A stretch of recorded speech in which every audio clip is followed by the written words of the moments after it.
Hi friends, welcome to மல்லி promo. இன்றைக்கி நம்ம மல்லி சீரியலில் என்ன விறுவிறுப்பான விஷயம் அப்படின்னு பார்த்தீங்கன்னா, எப்பட்றா மல்லி வந்து தப்பிச்சு வரப்போகிறாங்க, மல்லியை யாரா காப்பாற்ற போகிறாங்க, இல்லை மல்லி வந்து போயிடுவாங்களா அப்படின்ற மாதிரி ரொம்பவே வந்து குழப்பத்தோடு இருந்தோம். ஆனால் பார்த்தீங்கன்னா, நாகு பண்ண அற்புதமான காரியத்தினால விஜய் இப்போ வந்து மல்லியை காப்பாற்றி கூட்டு வராரு. அடி உதவுற அளவுக்கு அண்ணன் தம்பி கூட உதவ மாட்டாங்க அப்படின்னு சொல்லுவாங்கள்ல, அந்த ஒரு இதை வச்சு தாங்க இப்போ நம்ம மல்லியை வந்து காப்பாற்றி கொண்டு வர்றாரு. இது எல்லாம் எப்படி நடந்துச்சு அப்படின்னு சொல்லிட்டு தாங்க இப்போ இந்த வீடியோவில் பார்க்க போகிறோம். நாகு எப்படியாச்சும் வந்து விஜய் கிட்ட எல்லா உண்மையுமே சொல்லியே ஆகணும் அப்படின்றதுக்காக என்னென்ன வழியில் எல்லாத்தையுமே வந்து ட்ரை பண்ணாங்க. ஆனால் வந்து எதையுமே வந்து பண்ண விடவே இல்லை இந்த நிஷாவும் ராஜேஸ்வரியும் சேர்ந்து.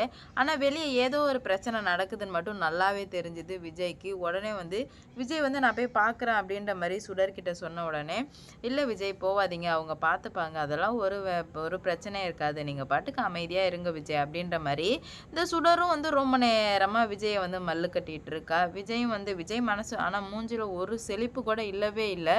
ஏன்னா வந்து உண்மையாக லவ் பண்ணுறவங்களுக்கு ஒருத்தவங்க ஆபத்தில் இருந்தால் இன்னொருத்தவங்களுக்கு தெரியும்னு சொல்லுவாங்கள்ல, அது மாதிரி தான் விஜய்க்கு ஏதோ ஒன்று தப்பு நடந்துட்டு இருக்குதா இல்லை நடக்க போதான்னு தெரில. மனசு வந்து நிம்மதியாக இல்லை விஜய்க்கு, செழிப்பாகவே இல்லவே இல்லை. அப்படி இருந்த சமயத்தில் தான் நாகு வந்து என்னை தயவு செஞ்சு உள்ளே விடுங்க, மல்லி மிகப்பெரிய ஒரு ஆபத்தில் இருக்கா, உள்ளே விடுங்கடி விடுங்கடின்னு கெஞ்சுறாங்க. மரியாதையாக இங்கேருந்து போயிடு, இல்லைனா நான் என்ன பண்ணுவேனே தெரியல அப்படின்ற மாதிரி நிஷா சொல்ல, ஐயோ மல்லியோட உயிருக்கே ஆபத்து அப்படின்ற மாதிரி சொல்லும்போது இந்த ராஜேஸ்வரி சொல்கிறா, அந்த மல்லி செத்தே போனால் கூட நாங்களாம் கவலைப்பட மாட்டோம், மல்லி உயிருக்கு ஆபத்துன்னு சொன்னால் நாங்கள் அப்படியே பதறி அடிச்சிருவோமோ அப்படின்ற மாதிரி சொல்லச்சு. நீங்களாம் என்ன மனுஷிங்க, நான் உங்ககிட்ட ஃபஸ்ட்டு பேச வரவே இல்லை, நான் விஜய் தம்பிக்கிட்ட தான் பேச வந்திருக்கேன் அப்படின்ற மாதிரி சொல்லவுமே அதெல்லாம் பேச முடியாது அப்படின்ற மாதிரி தடுத்து வைக்கிறாங்க. நம்ம நாங்கள் என்ன பண்ணுறாங்க அப்படின்னு பார்த்தீங்கன்னா, இதெல்லாம் சரி வராது, விஜய் தம்பி விஜய் தம்பி அப்படின்னு சொல்லிட்டு பயங்கரமாக வந்து கத்த ஆரம்பிச்சிடறாங்க. கத்தவுமே வந்து விஜய்க்கு வந்து என்ன விஜய் தம்பின்னு கேட்குது, நாகு சத்த மாதிரி கேட்குதேன்னு சொல்லிட்டு வெளியே வந்து பார்த்தேன். என்ன நீங்களா, ஏன் என்னாச்சு அப்படின்ற மாதிரி கேட்க, ஐயோ மிகப்பெரிய பிரச்சனை நடந்துடுச்சு தம்பி, எனக்கு என்ன பண்ணுறதுனே தெரில அப்படின்ற மாதிரி சொல்ல, என்ன நடந்துச்சு ஃபஸ்ட்டு தெளிவாக சொல்லுங்க அப்படின்ற மாதிரி சொல்லும்போது அப்போ தான் சொல்கிறாங்க, இந்த மாதிரி வந்து மல்லி உயிருக்கே ஆபத்து, மல்லியை வந்து கடத்தி வச்சுருக்காங்க அப்படின்னு சொல்லும்போது, என்னது மல்லியை கடத்தி வச்சுருக்காங்களா,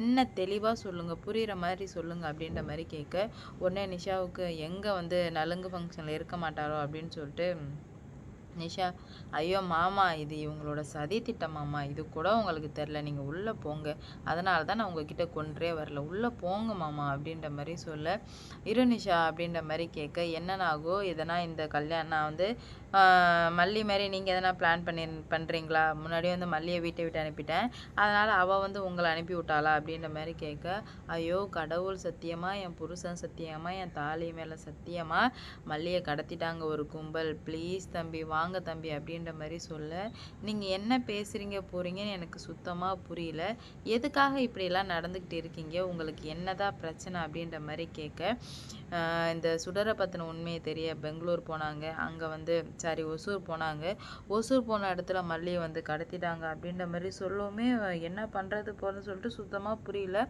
உடனே மனோகருக்கு ஃபோனை போட்டு, என்னமாம்மா நாகு என்னென்னமோ சொல்கிறாங்களே அப்படின்ற மாதிரி கேட்க, அம்மா மாப்பிள்ள அவங்க சொல்கிறது எல்லாமே உண்மைதான், நீ உடனடியாக கிளம்பி வா, எனக்கும் என்ன பண்ணுறதுனே தெரில அப்படின்ற மாதிரி சொல்ல, சத்தியமாக மல்லிக்கு மட்டும் எதாவது ஆனிச்சுன்னா நான் என்ன பண்ணுவேன்னு எனக்கே தெரியாது அப்படின்ற மாதிரி சொல்லிடுறாங்க. ஃபஸ்ட்டு நீங்கள் லொக்கேஷன் அனுப்புங்க, இது ட்ராமாவை கூட இருக்க வாய்ப்பு இருக்குது, நலுங்கு வைக்கிறதுக்கு கூடாதுன்னு நீங்கள் பண்ண ட்ராமாவை கூட வாய்ப்பு இருக்குது, லொக்கேஷன் அனுப்புங்க அப்படின்ற மாதிரி சொல்ல, லொக்கேஷனும் அனுப்பிடுறாங்க. பார்த்தா ஒசூர் காட்டுது. ஆகா, அப்போ வந்து உண்மையிலே இருக்குன்னு சொல்லிட்டு அடிச்சு பிடிச்சி எல்லாத்தையும் உடச்சிட்டு போகிறாரு விஜய்.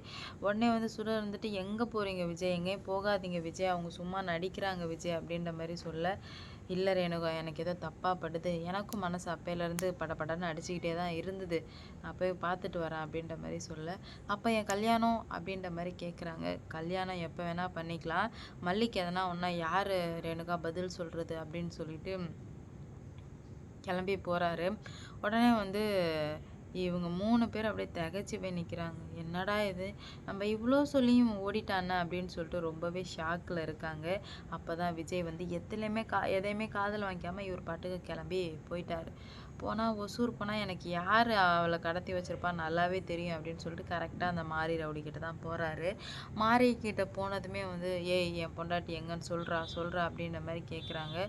ஓம் பொண்டாட்டி எங்கே இருக்கா அதை பற்றிலாம் எனக்கு எதுவுமே தெரியாது, சும்மா தேவையே இல்லாமல் இங்கே வந்து பிரச்சனை பண்ணிகிட்டு இருக்காத, மரியாதையாக போயிடு அப்படின்ற மாதிரி சொல்லவுமே எனக்கு தெரியும் நீ என்ன கடத்தி வச்சிருக்கன்னு எனக்கு தெரியும்னு சொல்லிட்டு போட்டு விஜய் செம்ம அடிங்க. உண்மையிலே வேற லெவலில் அடித்தாங்க. விஜய் அடித்ததை பார்த்து சும்மா மிரண்டே போயிட்டாங்க ரவுடி. அதான் அடி உதவுற அளவுக்கு அண்ணன் தம்பி கூட உதவ மாட்டாங்கன்னு சொல்லுவாங்களே, சேம் அதே மாதிரி தாங்க. ரொம்ப எல்லாரையும் துவம்சம் மட்டும் சும்மா பிரித்து மேய்ஞ்சிட்டு இருக்காரு விஜய். வந்துட்டு எவ்வளோ பேச்சு சொல்கிறாங்க கேட்கல.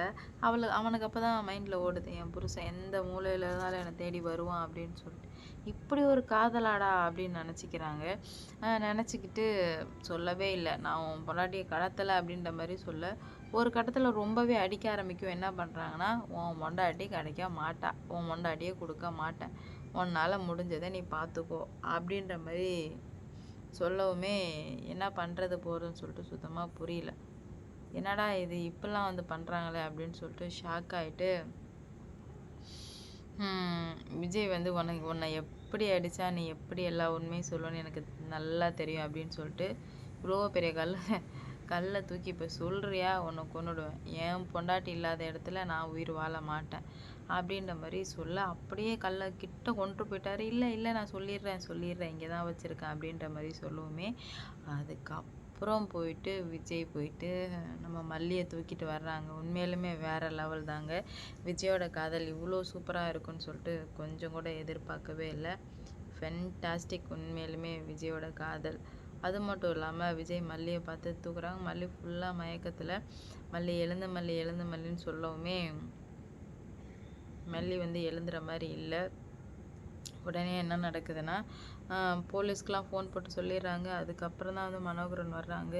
யோ மாமா, கடைசியில் என் மல்லி எங்கே கொண்டாந்து நீ நிறுத்திட்ட பார்த்தீங்களா, இதுக்கு மேலேயாச்சும் நீ வந்து மல்லிக்கிட்ட பேசுகிற வேலை கூட வச்சுக்கக்கூடாது, உனக்கும் மல்லிக்கு எந்த ஒரு சம்மந்தமே கிடையாது அப்படின்ற மாதிரி சொல்லுவேன். ரொம்பவே கஷ்டமாக இருக்குது மனோகரனுக்கு. மாப்பிள்ளை மல்லி என் தங்கச்சி மட்டும் இல்லை, நான் பொண்ணாக பார்க்குறேன் அப்படின்ற மாதிரி சொல்ல, நீ ஒரு நல்ல தகப்பனாக இருந்தால் நீ இந்த அளவுக்கு கொண்டு வந்திருக்க மாட்டேன் அப்படின்ற மாதிரி சொல்கிறாங்க. நல்ல தகப்பனாக இருந்ததுனால தான் இவ்வளோ தூரத்துக்கு நான் கொண்டு வந்திருக்கேன், என் பிள்ளையோட வாழ்க்கை நல்லா இருக்கணும் அப்படின்னு சொல்லிட்டு சொல்லவுமே என்ன பண்ணுறது போகிறதுனே தெரியாமல் திணறி போய் நின்றுட்டுருக்காங்க. பார்ப்போம் என்ன நடக்க போகுது, என்ன மாதிரி கொண்டு போகிறாங்க அப்படின்னு சொல்லிட்டு வெயிட் பண்ணி பார்க்கலாம். இந்த வீடியோ பிடிச்சிருந்தா லைக் பண்ணுங்கள், ஷேர் பண்ணுங்கள், மறக்காமல் சப்ஸ்கிரைப் பண்ணிக்கோங்க. அப்போ தான் நான் போடுற வீடியோ நோட்டிஃபிகேஷனாக வரும். அடுத்தடுத்து என்ன நடக்க போகுது அப்படின்னு சொல்லிட்டு பார்க்கலாம்.